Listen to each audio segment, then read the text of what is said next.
પણ અમુક અમુક તો હુતા હોય ને તો આખો હોલ ગંજવતા હોય.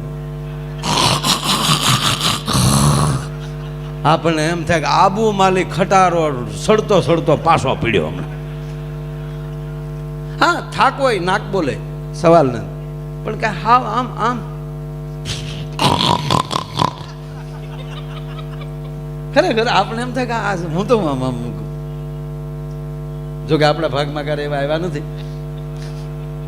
હા, મિત્રો હોય બધા હારે જાતા હોય તો લગભગ એવો કોઈ મિત્ર એવો નથી કે આ રૂમમાં આપણે હારે બેઠા હોતા હોય ને એને નાખવાનો લગભગ નથી એવો ભાગમાં આવ્યો. બોલો, અને એવો ભાગમાં આવ્યો હોય તો હું ખરેખર એને બોલાવી નાકમાં બે ટીપાઈ પાડી દઉં. આપણા માથાનું તેલ હોય ને એમાં ખાસ કરીને જેના નાખોરા બોલતા હોય ને એને ગીર ગાયનું ઘી રાતે હુતી વખતે સેજ હહેકું ગરમ કરીને, એટલે બહુ ગરમ નહીં હો, સોયત્રા કાઢ નાખે એવું નહીં, ખરેખર કહું સાહેબ, ગીર ગાયના ઘીના બે નાખોરામાં બબે ટીપા પાડી દેવાના અને એક બબે ટીપા બે કાનમાં પાડી દેવાના. જિંદગીમાં એનું માથું નહીં દુખે અને આમ જો ઓક્સિજન અટકશે જ નહીં. મૂળ તો પૂરું ઓક્સિજન ઉપર ન જતું હોય બીજા માળે, ઘણાને બીજા માળ ખાલી હોય ત્યાં શું ઓક્સિજન જાય, ઓક્સિજન ભોઠું પડીને હેઠું વયું આવે. પણ આ ગીર ગાય નું હા કઈ હું કઈ બોલું નથી કરતો, પણ નાખોરા બોલતા નથી ખાસ. બટા તારા બાપાના બહુ બોલે. અમારા મુકાના બાપા એક દી ગાડીમાં પાછલી સીટે ઉડાવ્યા હતા. આપણે મને તેમ છું કારું ટાયર નીકળી ગયું કા ઘરે રાટી નહીં તા મૂકો બોલ્યો મારા બાપા હુતા છે. બસ મોજથી વાતી છે, મોજથી જીવ. પોતપોતાના ફરજનો ધર્મ સમજીને મારે શું કરવું જોવે અને મારે કઈ રીતે રહેવું જોવે. જે માણસ પોતાની ફરજને ધર્મ સ્વીકારી લે તો બીજો ધર્મને એને જરૂર નથી. ફરજ એ જ ધર્મ. મારી ફરજ તમારે સામે અત્યારે પ્રોગ્રામ દેવાયો, મારે તમને આનંદ કરાવે, મારો એટલું. પછી હું એમ કહું કે આજે એકચ્યુઅલી મને મજા નથી, ગજે શાંતિ રાખજો, તો ઘેરે રહેવાય માયાભાઈ. અને તબલાની ફરજ છે, એ તબલા વગાડે. હું તો બધાને આને કહું, અમારા તબલસી નહીં કહું કે આ ઝાકીર હુસેન તબલું જ વગાડે છે ભાઈ. તો એનું નામ કેમ? એમાં ક્યું એવું તત્વ પડ્યું દુનિયા એની પાછળ ગાંડી થઈ? તબલા જ વગાડે છે. એના માટે કોઈ સ્પેશિયલ કંપની નથી, ફેક્ટરી એની તબલાની નોખી નથી. આપણે જાલી તબલા લઈ ન્યાલી જ લઈ જઈ. પણ સાહેબ એવડો મોટો કલાકાર હોવા છતાં એનું તબલું બનતું હોય ત્યારે અહીંયા ઉપર ઉભો હોય કે નહીં હું કહું એમ બનાવો. એનામાં રસ છે ને.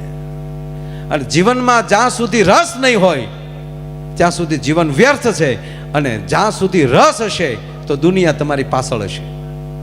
કેરીમાં રસ છે ત્યાં સુધી આપણે એને હાચવીએ છીએ, પણ જેવો રસ કાઢી લઈ પછી ગોઠલાને સાયલુને કોઈ રાખતું નથી. એટલે માટે જીવન રસમય રાખો. આપણા વડાપ્રધાન છે ને બધા કેવું પરદેશમાં જાય તો ડ્રમે વગાડી લે, બધું આવડે. બોલો, હા, એમાં સંપૂર્ણ ગુણ હોવા જોવે. બધું પાકું કરીને પછી શરૂ કર્યું. હા, મારે નામ નથી દેવું, ઘણા વર્ષ થઈ ગયા.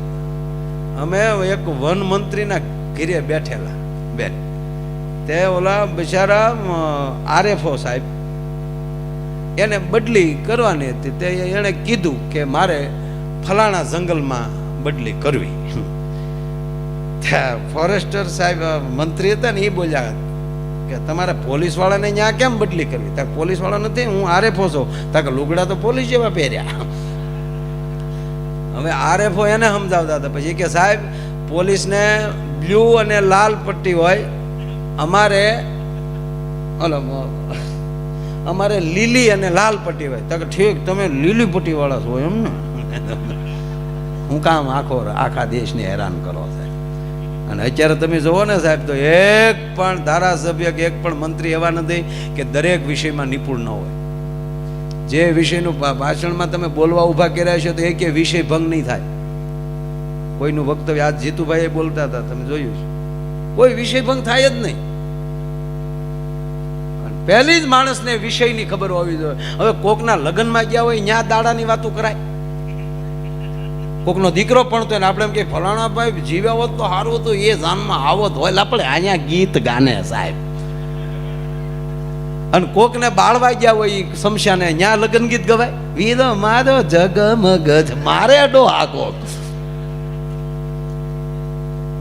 છોકરો ફેરા ફરતો હોય, નગર ભગવાનનું નામ તો સારું છે, પણ દીકરો ફેરા ફરતો હોય ને આપણે માંડવામાં બેઠા બેઠા એમ કહેવાય, રામ બોલો ભાઈ રામ. કન્યા મારી લેવાતી હતી, તું તો નીકળે ક્યાંનો છો? નહીં, વિષય ભંગ ન થવું, ફરજ ન ચૂકવી. સુદામાને કહેવામાં આવ્યું, એના પત્ની એમ કહે છે કે તમારે કૃષ્ણ પાસે જવું જોવે. અને ત્યારે સુદામા બોલ્યા કે એની કરતા હું મોટો છું અને હું બ્રાહ્મણ છું, મારે ત્યાં જવું હોય તો એને કંઈક મારે દેવું જોવે. હું દેવી જાતો નથી ગોરાણી, હું કૃષ્ણ પાસે જાતો નથી. એનું કારણ એ છે કે આજ મારા ઘરમાં એવી વસ્તુ નથી કે એને હું શું આપી શકું. અને આપ જાણીએ છીએ કે તાંદુલની પોટલી, સાહેબ પાડોશે એવા તો રાખજો કારક તાંદુલ આપે. સોમાહાના પાણી નો હાલવા દેતા હોય એવા પાડોમાં રહેવા કરતા જંગલમાં વયું જવું સાહેબ. અરે ગામડાના ભાભલાઓ શહેરમાં આવ્યા, ત્યાં ઓલા બમ્પ જોયા. તો બમ્પ તો બિચારા કોઈ ભાડ્યા જ ન હોય, ચોમાસું હતું પાછું, તો બમ્પ ભાડ્યા ને ત્યાં બે ભાભલા વાતો શું કરે, આ હારું આ હેરીનું પાણી આ બાજુ, આ હેરીનું પાણી આ બાજુ. એને તો પાળા જ દેખાણા. બોલો, અરે શરૂઆતમાં મુંબઈ જતા ને આપણે, ત્યારે તો હીરાનું જે આજથી માની લો 40-50 વર્ષ પહેલા હીરાનું જે આપણે ઉપડેલું, બરોબર. પછી આપણા ભાભલાઓ બધા ઘીની બણીઓ દેવા છોકરાઓને જાતા, ત્યાંની બસમાં બે ભરૂચ બે બસું ભેગ્યું થાય હોટલે, આયલી જવા વાળી અને ન્યાલી આવવા વાળી બે એક જ કંપનીની બસ હોય, એક જ હરખી હોય. તો એક બાબા ભૂલી ગયા, તે અહીંયા હોટલમાં ભેગા થઈ ગયા, એને એમ કે આપણી દિશે અહીંયા પાછી આવતી હતી ને એ બસમાં પાછા ચડી ગયા. વહેલા મહેસાણા ઉતર્યા સવારમાં 4 વાગે. તો ઉભા બહુ કે મહેસાણામાં મુંબઈમાં તો ફેર નહીં હોય, પાછા આવ્યા, હું ફેર નહીં.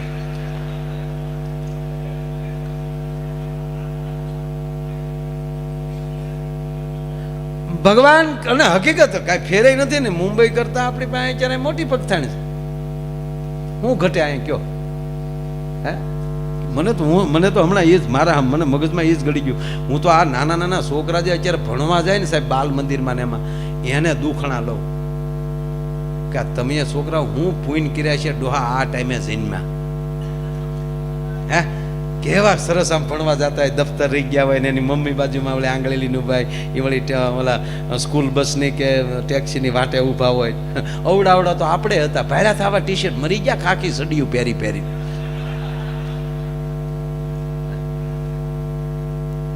ફરજ એ ધર્મ. એટલે વાત મારા પ્રસંગની ખાસ ફરમાય છે, એટલે સુદામા મને બહુ ગમે છે. મેં કીધું ને બેઠા છે ઊંઝામાં, પણ ઘડીક દ્વારકાની જાત્રા આપણે કરવી છે સાહેબ. અને સુદામાને તાંદુલની પોટલી આપી દેવાનો વાત આલે છે કે જેને બીજાને દેવાનો વિચાર હશે એને ભગવાન 100% આપશે. જો સુદામાની અંદર પહેલો વિચાર શું છે કે મારે એને કંઈક દેવું જોવે. મારે આપણે જો આપણા વડીલો તે પહેલા વહેલું આપણી મોલાદમાં હારા ડુંડા થતા તો ઠાકર મંદિરે મૂકવા જતા. ગાય વિયાણી હોય તો પહેલું દૂધ આપણે રામજી મંદિરે મૂકવા જતા, બીજાને આપતા હતા. હજી આપીએ છીએ. કેવા આપણા દાતાઓ છે સાહેબ. આપણા ગુજરાતના દાતાઓએ જે અત્યારે જે દાતારી કરી છે સાહેબ, આપણા મંદિરો જુઓ. અરે ગામડાની અંદર રહેનારો માણસ મુંબઈ રહેતો હશે કે અમેરિકા રહેતો હશે, પણ પોતાના ગામમાં આપીને કેવા દાન કર્યા છે, કેવી સ્કૂલો બનાવી છે. આ નરું સત્ય છે. એટલે સુદામાની અંદર આ તત્વ હતું કે મારે એને કંઈક આપવું જોઈએ. અને સુદામાએ જે દ્વારકાનો પંથ લીધો, પણ હરખ માતો નથી. સુદામા કેવા લાગે છે કે નામ સુદામો મિત્ર પ્રભુનો, કે નામ સુદામો મિત્ર પ્રભુનો, ધીમે ડગલે જાય છે પ્રભુ નગરીના પંથે રે, હરિનગરીના પંથે રે, બ્રાહ્મણ હાલ્યો જાય છે, પથિક હાલ્યો જાય છે.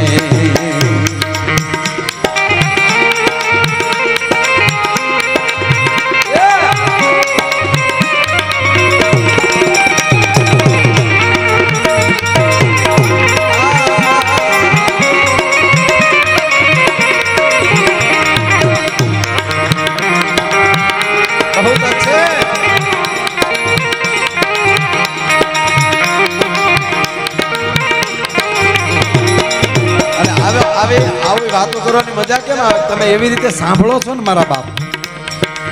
પણ સુદામા જાતા હતા, ધ્યાન એનું દ્વારકા, પગ એના પંથે, અને રુદિયામાં જીભ ઉપર હરે રામા રામ રામ હરે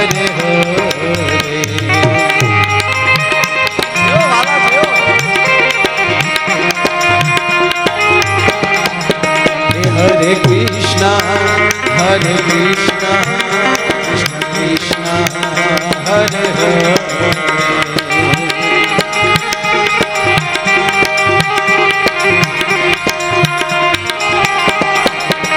હરે કૃષ્ણ કૃષ્ણ કૃષ્ણ હરે હરે.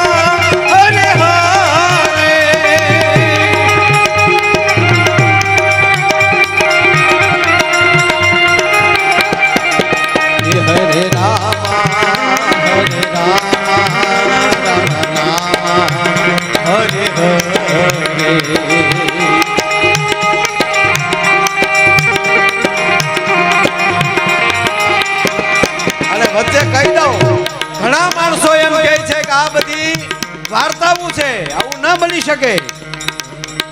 તો ભગવાન કૃષ્ણએ કોલ આપેલો છે કે જેને મારી ઉપર એમ લાગે કે ભરોસો નથી, એને મારું જગત મંદિર એટલે જગન્નાથની યાત્રા જે આપણે કરી છે, જગન્નાથ મંદિર,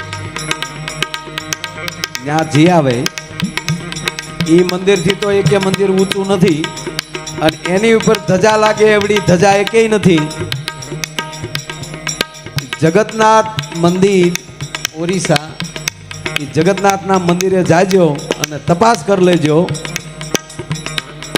ભગવાન કૃષ્ણનું નામ લઈને દ્વારકાની એ ધજા 52 ગજની એનાથી હવાઈ હોય તો જગન્નાથ મંદિરની ધજા છે સાહેબ, પવનની સામે હાલે છે. ગમે ત્યારે જોઈ લેવાની છૂટી છે તમને. અને અત્યાર સુધી ઈ મંદિરની માથેલી પ્લેન પણ પસાર ન થઈ છે કે ઓટોમેટિક એની દિશા ફરી જાય છે સાહેબ, એવા અખતરા થયા છે. ભગવાન કહે છે કે ભાઈ મારી ધજા પવનની હામી ફડાકા મારે ત્યારે માનવાનું કળી કાળમાં હજી હું અહીંયા ભારતમાં બેઠો છું, ચિંતા ન કરતા. પણ ભરોસો હોય તો મારા બાપ હો. અને ઓલી ધજા તો ભરોસા વગરના ને જોવા લઈ જાય. તને ભરોસો ન જોઈ લેજો, આમ જો હામા વાયા હાલે. અને એના માટલાના પ્રસાદના માટલા એમાં ચોખા જ રંધાતા હોય છે. ઠીકરાના માટલામાં હાલની તારીખમાં રંધાય છે. લાખો માણા પ્રસાદ લઈ હાથ ઠીકરા માટલા ઉપર માટલું, એની માથે માટલું, અને નીચે હેઠે ને ઓલામાં તાપ હોય સાહેબ, ચડી જાય પેલું ઉપરનું અને શેલે નીચેનું ચડે આજની તારીખે સાહેબ. જાહેરમાં ખુલ્લામાં હોય છે જેને હરે રામા રામ રામ હરે હરે.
જાને ત્યાં ગાયા કરે